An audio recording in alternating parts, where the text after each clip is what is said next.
பார்க்க போகிறோம் அப்படின்னா, ஏற்கனவே நம்ம ஒரு வீடியோ போட்டிருக்கோம். டாப் 10 டிசீஸை பற்றி, அதோட என்னென்ன பண்ணால் அதை ப்ரிவென்ட் பண்ணலாம் அப்படிங்கிறத பற்றி ஏற்கனவே ஒரு வீடியோ போட்டிருக்கோம். அதோட கண்டினியூஸ் தான் இதுவும். இதில் என்ன பார்க்க போகிறோம் அப்படின்னா, அடுத்த 5 டிசீஸு, கோழிகளை தாக்கக்கூடிய 5 டிசீஸு, அதுக்குள்ளே என்னென்ன மருந்து கொடுத்தா அந்த டிசீஸ் எல்லாம் சரியாகும் அப்படிங்கிறத இப்போ இந்த வீடியோவில் நம்ம பார்க்க போகிறோம். அதுக்கு முன்னாடி யாராச்சும் சப்ஸ்கிரைப் பண்ணாமல் பார்த்துக்கிட்டீங்க அப்படின்னா, சப்ஸ்கிரைப் பண்ணிட்டு, லைக் பண்ணிட்டு, ஷேர் பண்ணிட்டு, கீழே கமெண்டில் உங்களுக்கு இந்த வீடியோவில் பிடிச்சது பிடிக்காது எல்லாத்தையும் சொல்லிடுங்க. வாங்க வீடியோக்குள்ள போகலாம். 6வது டிசீஸ் என்னென்னு பார்த்தீங்கன்னா கொரைசா. இதை நீங்கள் சளி வந்திருக்கும் கோழிகளுக்கு அதை நீங்கள் கண்டுக்கிடாமல் விட்டுருந்தா இது அந்த சளியோட முத்தின ஸ்டேஜ் தான் அந்த கொரைசா. இது வேகமாக அந்த கோழிகளுக்கிடையே நல்லா வேகமாக ஸ்ப்ரெட் ஆகும். இது எது மூலியமாக ஸ்ப்ரெட் ஆகுது அப்படின்னு பார்த்தீங்கன்னா கொசுக்கள்னால தான்.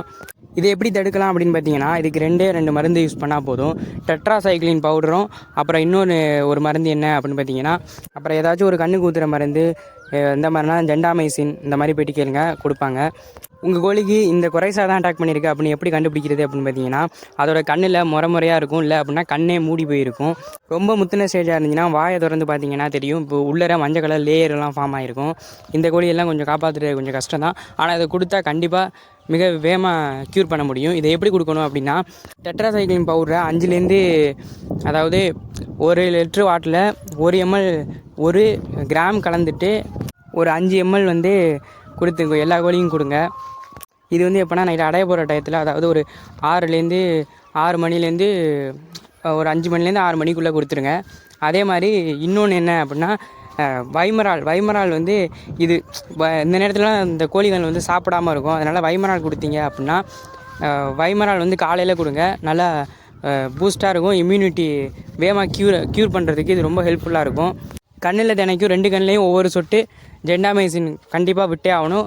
விட்டு கொஞ்ச நாளில் ஒரு நாள் 2 நாள்லேயே அது கண் பார்வை திரும்ப வந்துடும். இதை 5 நாளைக்கு தொடர்ந்து செஞ்சுக்கிட்டே இருந்தால் தான் உங்களுக்கு ஃபுல்லாக க்யூர் ஆகிரும். 7வதாக என்ன டிசீஸ் பார்க்க போகிறோம் அப்படின்னா, இரத்த கழிச்சல். இதை எப்படி கண்டுபிடிக்கலாம் அப்படின்னா, கோழிகளுக்கு அதோட கழிவுகளில் ரத்தம் கலந்து வெளியிடும். இது மூலமாக தான் இந்த இரத்த கழிச்சலை கண்டுபிடிக்க முடியும்.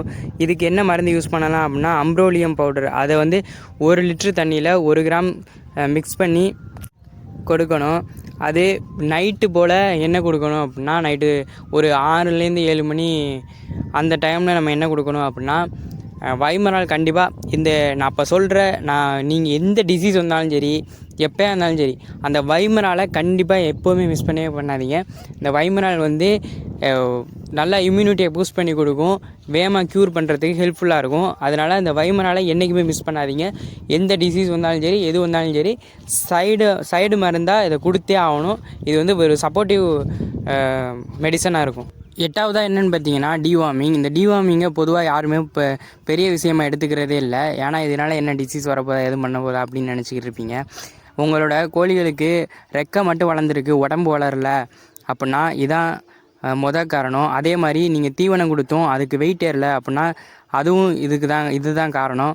இது பண்ணையில் மிக முக்கியமானது. ஏன்னா நம்ம கொடுக்குற தீவனத்துக்கு ஏற்ற வெயிட்டு அது வரணும். அப்படி வராமல் இருந்துச்சுன்னா நம்மளுக்கு தான் லாஸு.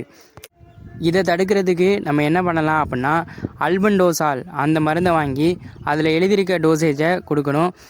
நான் பொதுவாக என்ன சஜஸ்ட் பண்ணுவேன்னா, எல்லா கோழிகளுக்கும், அதாவது வளர்ந்த கோழிகளுக்கு 1 ml கொடுங்க. கொஞ்சம் கோழி குஞ்சுகளுக்கு என்னென்னா ஒரு 4 சொட்டு அந்த மாதிரி கொடுங்க. இது 3 மாதத்துக்கு ஒரு தடவை கண்டிப்பாக கொடுத்தே ஆகணும். 9வது என்னென்னு பார்த்தீங்கன்னா, விட்டமின் பி டிஃபிஷியன்சி. இது அப்படின்னா கோழிகள் உட்காந்தே இருக்கும். அதே மாதிரி ஒழுங்காக பேலன்ஸ்டாக நடக்க முடியாது, இறகுகளெல்லாம் கொட்ட ஆரம்பிச்சிடும். இந்த ஒரு விட்டமின் பி டிஃபிஷியன்சி அப்படின்னா நியூரோபின் டேப்லெட் இல்லாட்டி விட்டமின் பி சிரப் இருந்துச்சுன்னா வாங்கி கொடுங்க. இல்லாட்டி நியூரோபின் டேப்லெட் பெஸ்ட்டு, அதை வாங்கி கொடுங்க. 10வது என்ன அப்படின்னா, கடைசி. நிறையா பேர் இதை அதிகமாக ரேராக இருக்கும், அதை பார்த்துருக்க மாட்டீங்க. என்ன அப்படின்னா, கோழிகள் முட்டையிற கோழிகளுக்கு தான் அதை பார்க்க முடியும். ஏன்னா முட்டை இடும்போது அதோட தோலே இல்லாமல் சில கோழிகள் முட்டையிடும். இதை நீங்கள் ஒழுங்காக கவனித்து பார்த்தா தெரியும். ரொம்ப நாள் முட்டை இடாத கோழிகள், இல்லை முட்டை இடுற மாதிரியே இருக்குது, எங்கே இடுதுன்னு தெரியலை அப்படின்னு நீங்கள் நிறையா கோழிகளை பார்த்துக்கிட்டீங்க அப்படின்னா, அதை ஒழுங்காக கரெக்டாக விட்டுனுருக்கீங்க அப்படின்னா அது தோலே இல்லாமல், நான் எங்கள் வீட்டில் பார்த்தேன், தோலே இல்லாமல், எங்கள் ஃபார்மில் தோலே இல்லாமல் முட்டை உடச்சி ஊற்றினோடனே எப்படி ஊற்றும் அந்த மாதிரி உடச்சி ஊற்றுன மாதிரி போட்டிருக்கு. இதுக்கு என்ன காரணம் அப்படின்னா விட்டமின்ஸ் டெஃபிஷியன்சியும் அதே மாதிரி கால்சியம் டெஃபிஷியன்சியும் தான் காரணம். இதுக்கு என்ன கொடுக்கணும் அப்படின்னா வைமராலும் அதே மாதிரி கால்சியம் நிறையா இருக்கிற மாதிரி சுண்ணாம்பு அப்புறம் முட்டை ஓடு இந்த மாதிரிலாம் ஃபீல்டில் கலந்து கொடுத்தா இந்த ஒரு ப்ராப்ளத்தை வந்து நம்ம ஈஸியாக சால்வ் பண்ணலாம். இந்த சேனலில் இதுவரையில் இந்த வீடியோவை பார்த்துக்கிற எல்லாருக்கும் ரொம்ப நன்றி. இந்த சேனலை இன்னும் சப்ஸ்கிரைப் பண்ணலை அப்படின்னா இந்த மாதிரி யூஸ்ஃபுல்லான கண்டென்ட்டை உங்களுக்கு கொடுப்போம். இந்த சேனலை சப்ஸ்கிரைப் பண்ணிவிட்டு பாருங்கள். பார்ட் 1 பார்க்காதவங்க எல்லோரும் பார்ட் 1 பார்த்துட்டு வந்துடுங்க. பாய்.